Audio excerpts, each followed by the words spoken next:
the Pietta 1858 Bison revolver with a brass frame. Let's talk about this gun. All right, everybody. Hi, this is Garrett here with 11 Bang Bang. Today we're out here having some fun with the Pietta Bison revolver, or Buffalo revolver, whatever you want to call it. Now what this is it's just a standard Remington new model Army. Of course, this one has a brass frame, but it has target sights and a 12-inch barrel. So this thing is really moving on. I wish I had the chronograph out here to test it. There are some chronograph tests over there on Black Powder Shooter 44's video where he has the stainless steel version of this gun. If you want to see it, go over there and check that out. But I can tell you right now, just from shooting this gun a few times, man, them round balls are really getting out of there pretty good. It's very accurate, and you know, it's really putting some power down range. Now, I can't tell you a lot about this other than it's not historically accurate. It's a brass frame. A lot of people will tell you, don't ever buy a brass frame, you're gonna stretch it. Well, you might. And with those loads that I was just shooting, which was a 35 grain load, you might. But if you keep the powder charges down low in these things, and they are a lot of fun to shoot, just, you know, you can make a brass frame last a lot longer than most people think. I have a 36 caliber brass framed 1851 Navy that has well over 3,000 rounds through it. And now we have turned it into a Griswold & Gunnison, and it's still running like the day we brought it home. Before someone tells you that these are completely historically inaccurate, they kind of are, but a lot of times people are buying them to replicate the Spiller and Burr. Now let me show you what I'm talking about. This is the Spiller and Burr. This is a brass frame, historically accurate replica of a Confederate revolver. The only thing is, especially if you look at the loading levers on these two guns, you'll notice this is not actually a copy of a Remington. A lot of people will say the Confederacy liked the Remington so much they copied it and made the Spiller and Burr. That's not true. This is a copy of the Whitney revolver, which we'll get into a little more someday in the future. But these are great little guns. This is a much smaller frame, not even the fact that this gun, of course, has a longer barrel. This is a lighter gun, completely smaller frame, thinner, and it's a lot of fun to shoot. The loading lever is not nearly as strong, but that's not what we're talking about today. Today we're talking about the thing that is available to most people, and that is the brass frame Remington revolver. Now, if you're going to go out there right now and buy a brand new one, I actually do suggest that you spend a few extra bucks, maybe $100 more, get you a good steel frame gun. But if you have one of these, or this is all you can get a hold of, and you want to shoot some black powder, I don't see any issue with you getting one of these brass frame guns and going out there and having a good time with it. Now, Pietta does take this gun and they do some pretty cool stuff with it. Like I said, we have our adjustable sights here, which actually work really well. We have a target style front sight with the octagon barrel, 12-inch. And, you know, the trigger's a little better, I feel like, on this than most Piettas, probably just because it's tuned up. I bought this used. Somebody has probably tuned it up. But the main thing you're getting on this, and you can hardly see it, but a lot of these, when they were sold here 20, 30 years ago, came with a stock. Now that would be really cool to try out. I would love to find a stock for this, but right now they are pretty hard to find.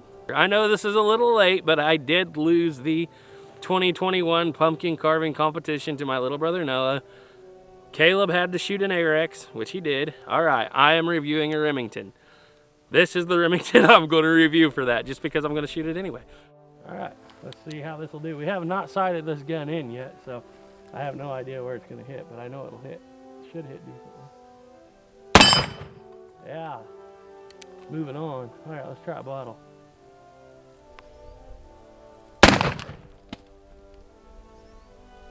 Just a second, guys. I'm going to mark my spot. I'm going to see where that hit on that bottle. All right, guys, it would appear that we are hitting about dead center. I aimed a little low, so it's shooting a little high, but I could adjust it, but I'm just having fun right now. I was having fun, now I missed. I'm not having fun anymore. Ah, the old Remington cylinders jam. Now I'm really not having fun. Try two hands. Two hands. Like I said, who knows where this thing's hitting exactly. Get closer. I'll kill it. This is gonna be yucky.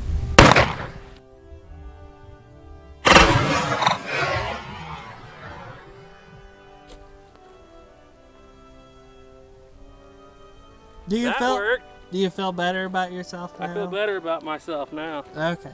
Now you can try for the other one. Yeah! Well guys, 12 rounds in and I'm having to spin her by hand. And before you guys all tell me that I need to be gumming this thing up with a whole bunch of grease and stuff on the end of the ball, you can do you do that. I'm a Colt shooter and Colt shooters don't usually have to use that grease, especially when we're using a wad. I know grease is historically accurate. I just don't like to use it. It's messy. Let's reload and we'll do some more. All right, now we're gonna load up the Pietta Bison revolver here, and it's just like any other cap and ball revolver, so I'm not gonna get too into it. I'm just gonna kind of tell you the load that I'm using here.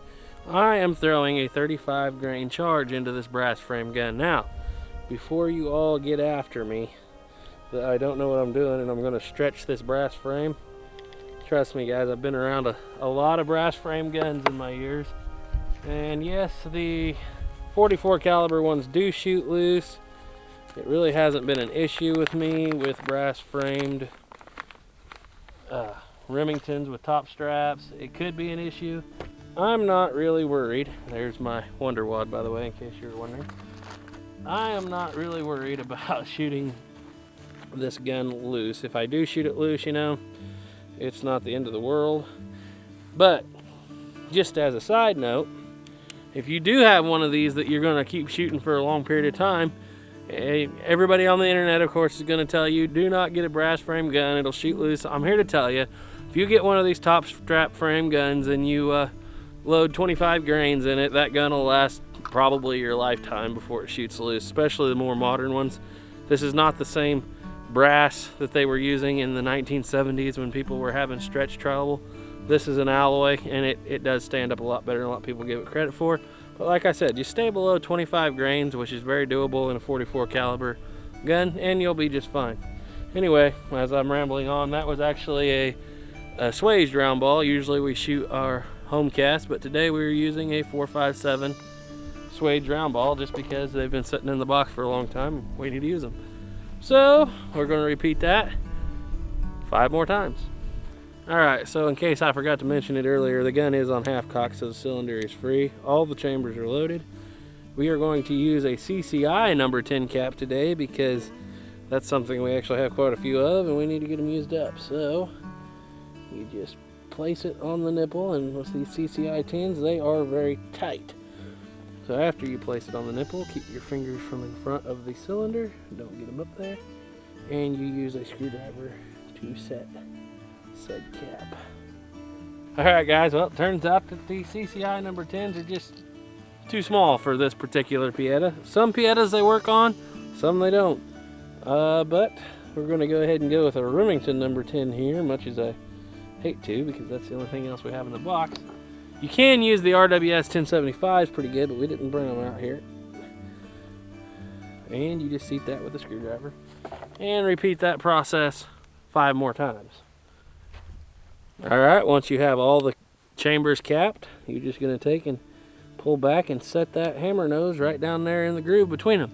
You can load 5 if you feel like that's what you want to do to be safe. I won't rag on you. Nobody else should either. Just don't get after me if I feel like I want to load 6 and carry it on the safety. Safety on this gun works perfectly fine. Let's shoot it. Alright guys, what I'm drawing out of here today, it's not working too great.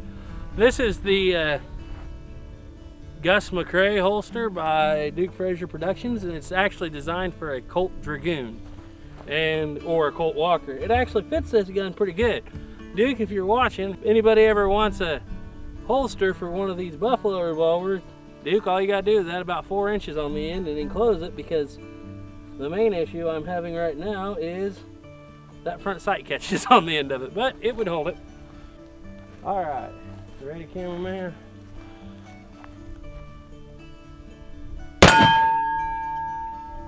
Juicy. Let's go for see if we can knock that can off. Went right through it.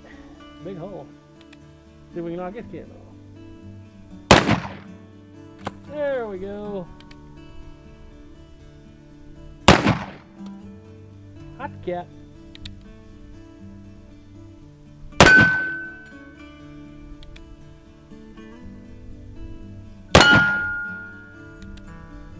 Knock something off the rail. Click. All right, let's say we load up one more time and let Caleb work on some stuff. What do you say? Yeah.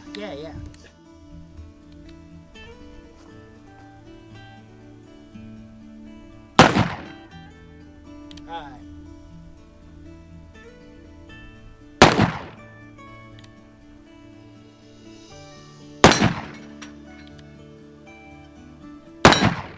You hit it, it just didn't fall. You just barely nicked it.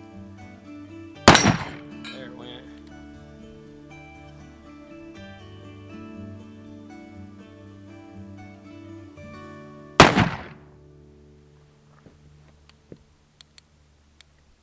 What do you think? I think you ought to see if you can hit the 100-yard target. I think we'll give that a go. And so, anyway, a lot of people will get after me about all the Colts that I shoot, and they will often tell me, just buy a Remington. If you just tried a Remington, you would love it so much. You wouldn't go back to Colts. Well, guys, I hate to tell you this. I've been shooting a Remington since 2001 or 2, and I've shot Remington so much, my first Pietta steel frame gun, we went clear through it. I mean, broke every piece in it. Lost all the pieces to it. It was just a frame. It's actually out there right now with the Wild Snapper. If you guys haven't seen his channel, go check it out. He is completely restoring that gun for me. It's going to be a Remington Bulldog with a conversion cylinder in it. It's going to be nickel plated, fire blued screws, and he is going to take a lot of the dents and dings that, 20 plus years of hard use on the 11 Bang Bang Ranch have put on that gun. Shall we say, when I was younger, I may not have known exactly how dangerous smokeless powder was in one of these things. Don't ever do it, guys. It's very dangerous, which is one of the reasons there's no cylinder in that revolver anymore.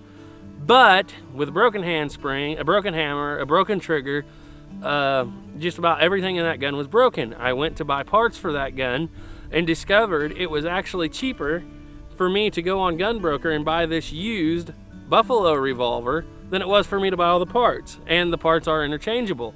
So what I'm going to do is I'm going to shoot this Buffalo revolver, then all the parts are getting stripped out of it. It is going to Snapper, and he is going to use the parts to rebuild the Bulldog Remington that I have over there from my original frame.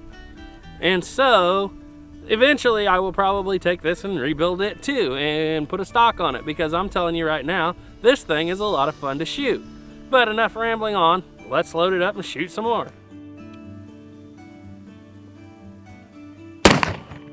Hey, that made me feel better.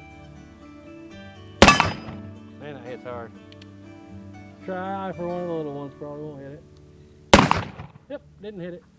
I was really safe that time, guys. Not only did I not load all 6, I didn't load all 5. I only loaded 3 because that was all the caps I had left in that tin. One last cylinder for today. This is our 6th round through. We have been stopping every cylinder and putting oil on the base pin just to keep things moving along.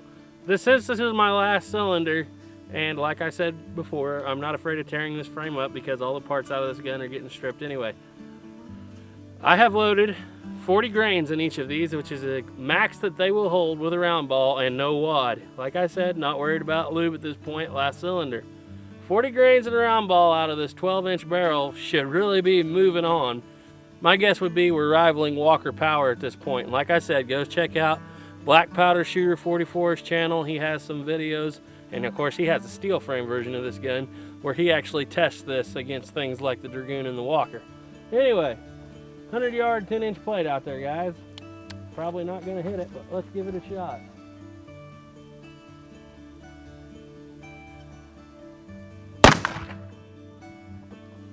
Did you see it? Try 2 hands. 2 hands.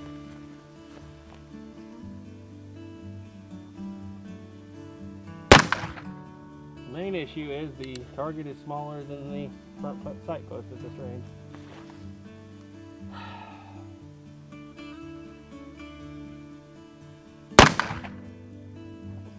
Hi. I didn't see anything.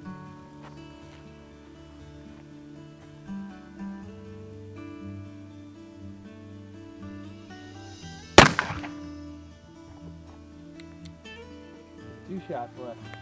I don't have to do it one-handed. It's the only way I can shoot.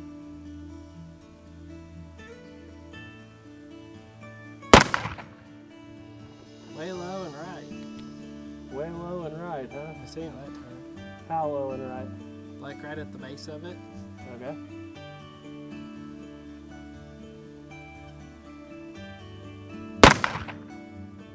If you were lined up, you were just fried of it. Well, guys, that's all we got today. I'm obviously not going to hit the 100-yard 10-inch plate with this today, but we tried. I'm sure that if we put a stock on it, we can, and we could probably hit that pretty easily with a stock. What do I think about the Pietta Buffalo, or the Pietta Bison 1858? Well, first of all, let me go on my little rant. It's not an 1858. The style gun didn't come into play until the new model Army came out in 1863. Before 1863, there was the 1861 Remington Beals, but that's neither here nor there. This is actually called, officially, if you want to find it and buy it, the Pietta 1858 Bison. And my thoughts on it are, well, the first thing I think of isn't historically accurate. No. Is it easy to carry? No. Is it fun? Oh yeah. It's a lot of fun, and it's fairly accurate up to about 30 yards. Even just, like I said, I haven't really sighted it in even.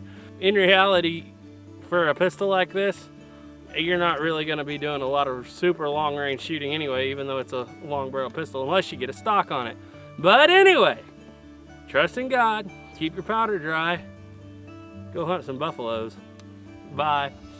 Yeah, it's a baby one.